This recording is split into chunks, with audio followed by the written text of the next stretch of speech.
Well, good afternoon, everybody. This is Matt, aka the Lumberjack Landlord. Super excited to be here with. This is honestly a real treat. Ricky Carruth, agent of the stars, elite agent, leaders of legions of agents.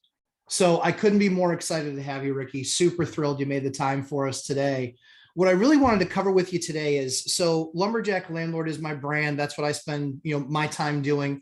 I'm a real estate investor. I've got about 40 buildings, about 115 units. But one of the things that guys like us like to do is give back.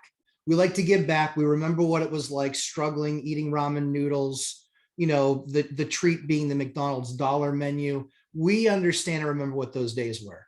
And so what I wanted to do was, first of all, thank you so much for taking the time to do this for me and for all the investors that subscribe to my channel and the other channels I'm affiliated with. But I wanted to kind of walk through, because one of the most often asked questions that I get is, all right, how do I find the right broker? And I think so often people are quick to judge and say, it was the broker's fault, the agent's fault, the agent's fault, the agent's fault. Now, in many cases it is, but in many cases it's also the new investor and not understanding how to best qualify that agent to kind of get us on that path. So again, if you could kind of take folks through, what you're teaching agents, you being an elite agent yourself, how do you think the best way to, what are those criteria that people should be looking for to select that agent to that investor, where we know that first one might be a lot of work, right? And then they're going to find that first property, and then it's likely it might not be another year or two before the next one, but then the hope is they pick up steam. Kind of walk me through that and how you would coach an investor, a new investor, to kind of qualify a real estate agent. Yeah, no, and thanks for having me on. I think that the biggest thing, it's a very close, it's a similar situation to agents as they are selecting a lender to work with Sure. their clients, right? It's a very similar process. Because you don't want to start referring your clients to a lender that's, not up to par, or, not going to take a good job and take very good care of your clients. I want to make sure the transaction goes smooth. It's very similar. As you're picking an agent, you want the same thing. You want someone who's going to make that transaction smooth. And so it's a very similar situation. So, with lenders, of course, it's, number one, right? The best way to start that process, right, is to work on a referral basis, Sure. right? Is to find someone who has bought apartment complexes, or whatever it is, whatever type of investment you're trying to make. You should have other people that that are doing the same thing. What agents are they using? What can they tell you about these agents, right? Try to do a little digging there with the contacts you already have, with what agents are being used by those investors and those individuals, and what their experience has been like, right? I think that is a very, very key place to start with this, is referrals, right? And knowing what the experience has been, for them with particular agents. Outside of that, if you don't have anybody, or let's say, you're just maybe you're investing in an area that you don't have any friends in, and, you're just starting from scratch looking for an agent. You're going to want to vet the agent. You're going to want, and there's so much information online these days. You can find out so much stuff about agents in terms of how long they've been in the business, what their sales have been, any reviews. You can see all that stuff right there online. Uh-huh. So for someone like yourself, or, one of you guys that are making, I mean, these are big investments you're talking about with apartment complexes. This isn't a joke. This isn't a single family or just a duplex. You're talking Sure. about multifamily. This is a big deal. It would be silly for us not to vet these agents in any kind of capacity. And I think there needs to be like a interview process. There, you need to actually systemize this, right? Because especially if you're going to be an investor in a bunch of different areas, you should have a system in place where Mhm. you work by that same system. Each area you go into that you need to find an agent from scratch, you should have a step-by-step process that you have typed out on a sheet of paper, check boxes that you work on every time you're looking for an agent, to make sure that that you don't misstep, because it can cost you, right? As Sure. you mentioned, sometimes it's not the agent's fault, but sometimes it is, right? And Sure. and so you want to make sure that you've covered all your bases. The first part of that process should always include online research of the agents in the area, and what kind of properties they're selling, how long they've been in the Yes. business.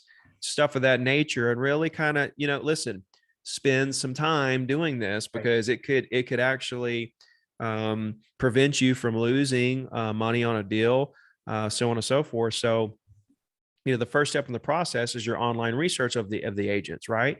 Yeah. Then your next step may be to narrow it down to the top three, right? Then you're going to call all three and go through an interview process with all three agents, right? Whereas, you're asking them about certain situations and you're really trying to vet them pretty hard on some, maybe there was a bad review and you want to ask them about that. What happened with that? What was the deal? So on and so forth. Maybe you want to ask them for references. I mean, listen, let's face it, when you're dealing with a deal of this magnitude, Sure. okay, you may want to get references. Hey, could you, who are three clients that, you've dealt with that can give me a good reference with you? And when you talk to those references, of course, they're going to give you their A-list clients that are going to do nothing but tell you great things about them, right? Exactly. Yeah. And that's why you want to go normally 2 levels deep with this. You want to ask that reference, who else do they know that could Sure. tell me more about John? Yeah. Right. And then you talk to that next level, and then you got to go one more level deep. Well, okay, great. Well, who do you know that has done business with John that I could talk to? Sure. And try to go 2 levels deep on the references. Right. And that'll help you extract more about them if you are in fact serious about finding the best candidate, right? That's going to give you the highest quality experience. Yeah. And all that sounds pretty basic, right? And pretty, probably what everyone thought I would say. That's what I said, because I'm a very basic, simple individual that likes to keeps things very simple. But although the missing diameter there is time spent, right? I think this is something worth. It's something nobody wants to do the online research. They'll basically do online research to get to one they think's good and then stop there, call them and use them. Whereas I'm saying, spend a little more time. Let's get top 3. Yeah. Let's talk to them, see if we have a good connection with them. Yep. And then the 1 or 2 we have the best connection with, ask for references, take time to call those references, go deeper with the references. So all I'm saying is the same thing everyone else says, but all I'm saying is add more time to the process and go deeper. Yeah, couldn't agree with you more. I think one of the other things too is that a lot of people think a real estate agent is a real estate agent is a real estate agent. And right, that could not be less true. It's not true, because it's all about market that you're trying to penetrate. It's about the asset that you're trying to acquire. So I'd say probably 90% of our subscribers are probably 4-unit and less investors. Okay. So we certainly have the commercial, I own some big buildings and things like that, and those are nice. But I'd say 90% of the people that we're talking to are more focused on single family to 4-unit. So it really truly is a real residential broker, but also maybe residential small multifamily broker. Doesn't matter. It doesn't matter if it's the same process either way it goes. Listen, even if you're moving into a new area and you weren't referred, remember my very first step here, go with a referral of someone who has had a great experience. Sure. Right. And then go through the same vetting process. Just because you got the referral from someone, don't stop there. Go through the vetting process, right? Have that be the number 1 on your list of 3, find 2 more. Let's go through let's have your process on paper, have your check boxes on paper that you go through every time you go into a new area that you want to purchase in. But not only for commercial, but also residential. Agents can cost you money on residential just as well as they could on commercial. It usually hurts more on residential because you don't have as much money. Exactly. Exactly. So it's like, I got to make this one count. If you could, so I kind of want to play both sides of it here. The first side that I want to play is kind of top 2 mistakes that in an elite agent's eyes that works with the kind of newbies breaking in and people kind of all up and down the scale. Mm-hmm. Kind of the top 2 mistakes that you see agents make, and then the top 2 mistakes that you see new investors make, because I think that mistakes get made on both sides. But I'd be interested in your perspective on that, because again, you're elite, you've been doing this forever and you teach it. So what are the things that you're seeing that are kind of those top 2 mistakes that if you could change that in every broker and change that in every investor, kind of, like I said, that small multifamily, kind of single family through fourplex. What would be those couple things on both sides that you think that are the most often made mistakes that people can correct? Yeah, and too, you got to understand that these mistakes come from lack of experience, Sure. right? And experience is one thing you can't just inject into someone, right? True It's something story. it's something that they acquire over time doing a lot of deals. And so what would I want to do to prevent people from making these mistakes? Well, I'd like to inject a lot of experience in them that I can't do. Sure. Right. So people are going to make these mistakes in the beginning as a new investor, as a new agent. These mistakes are going to happen, and there's no way around it. And there's no way that they're going to become one of those elites unless they actually make those mistakes, because there in itself is the experience I'm talking about injecting. Sure. Right. The experience comes from the mistakes they're making. Right. And I think too, there's a lot of mistakes that are made that they don't even know they made them.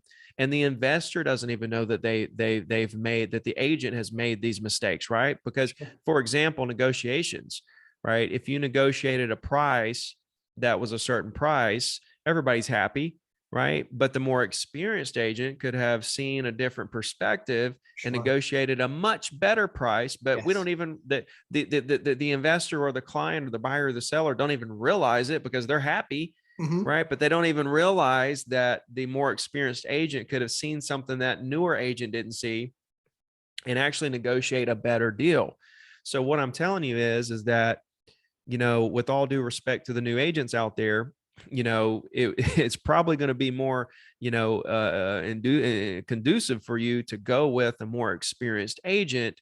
Although I love new agents and how they're going to get their foot in the door. Listen, Yeah. new agents are going to get their foot in the door. If you're a winner, nothing's going to stop you from That's winning. right. Right. And if Right. you're going to make this an excuse, you're going to make everything an excuse, and you're not going to make it anyway. Right. So, it's not a woe is me type situation. The moment you start complaining, blaming, and making excuses is the moment that you're backing yourself out of the industry. Yeah. Right. And experienced agents have the same problem, by the way. Right. Experienced agents Sure. don't have the time. Well, experienced agents Sure. don't have the time on their hands to Right. do the research that the newer agents have. See, newer agents have time on their hands to go out there and out research everyone because they have all this time on their hands because they're not out there closing deals left and right like the experienced agents are. That's a huge, huge advantage for the new agents. So trust me, new agents listening, there's a huge advantage for you as well. Absolutely. Right. You just have to realize that it's an advantage and take advantage of the advantage. But that's the biggest one that I see really on both sides is the negotiations part of it. Right. And even coming down into the repair, negotiating the repairs and just every part of the negotiations.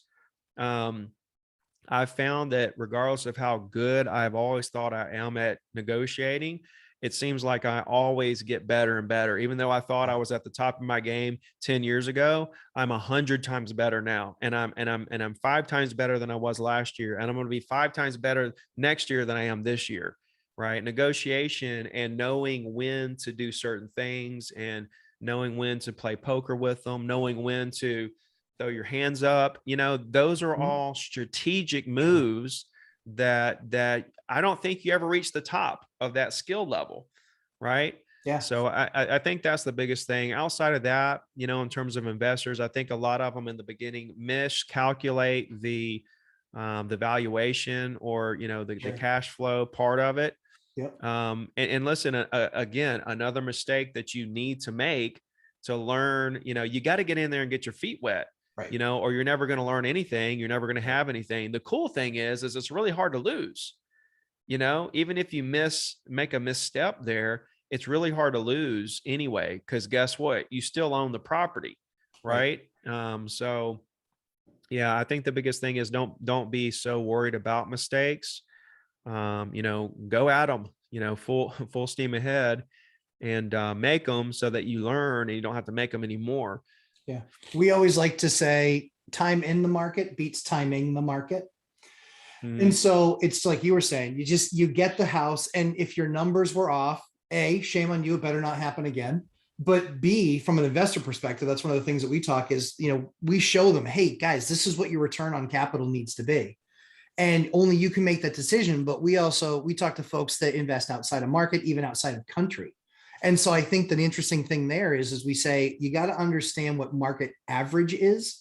Then you know what an average deal is. You want to do at least a good deal, if not a great deal, and just start ticking up the ladder. One of the other things that we talk about too, that I think kind of gets the agent and the buyer, the investor, on the same page, is a concept that I call the reverse offer strategy.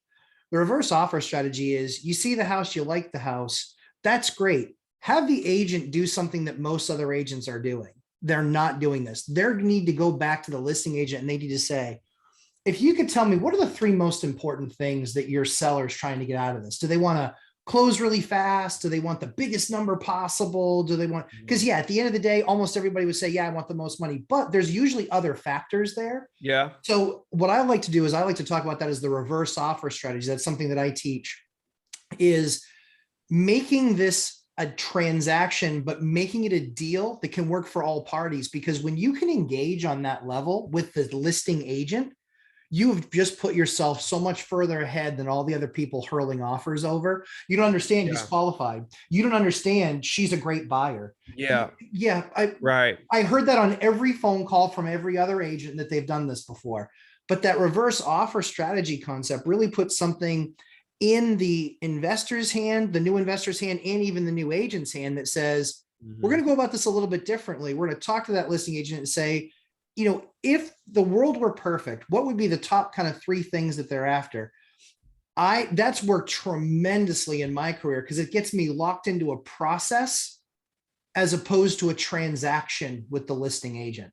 And locking into that process, we rarely lose those. And when we do lose them, we want to lose them. We want to lose them because it's not a good deal. It's not the deal we want anymore. Right. Right. No, I like that, because my biggest thing when we find a buyer or seller that's thinking about doing something, might do something, needs to do something, is digging into the very next question, which is why, which I think a lot of agents do not do. Yep. Right. And so I've always been big on coaching agents to do that on the front end, as they're running into clients who might do something soon, or whatever the case may be. But this takes it a step further to kind of learn more about why or what the seller is looking for in the back end. I like that a lot. That's interesting. Yeah, I mean, we want to add value for our investors. And so I've been doing this for over 20 years. I know I don't look it. Sometimes I do, sometimes I don't, but we've been doing this for over 20 years. I bought buildings, sold buildings, have 115 units now. And you always have to do something to set yourself apart. And the only answer can't be, well, I can pay cash. Well, I'm qualified. Get in the line. So are a bunch of other people. So do something different. Give them an opportunity to enter into not a transaction, but enter into a conversation where if you guys can meet each other's needs, then everybody else is on the outside trying to go, oh, we pay more. Oh, we do this. Yeah, but you know what? That seller, they feel good about this thing now. They're invested in this process now, and it's going to give you a leg up, but more importantly, it's going to get everybody more what they want. So Ricky, I know you're running short on time. I wanted to thank you again for doing this with me. One of the things that we'll do when we release this on our channel is we always like to tell people, hey, where can people find you? The best place is Instagram, right? I answer every DM there every day. So that's a really good place. Ricky Carruth. And the link in my bio has all the free coaching for real estate agents and kind of all my stuff. That's the best place to connect with me. ZeroToDiamond.com is the free coaching platform, which is a social media platform as well. Those are really the best places to get me, of course, here on YouTube and stuff like that. It's awesome. Well, so if you're looking to find me, I'm the Lumberjack Landlord. I'm on YouTube. I actually do a free live stream every Sunday for 3 hours where I answer investor questions, but I'll answer agent questions as well. So I make myself available to that, make sure people can kind of hang out with us and hear some questions, learn some stuff. But yeah, I really appreciate you taking the time to do this. You're an elite agent. You teach these concepts and these processes. So I appreciate you making yourself available for this today, and look forward to potentially doing another project like this with you in the future. My pleasure, man. My pleasure. Appreciate it. Thanks so much, Ricky.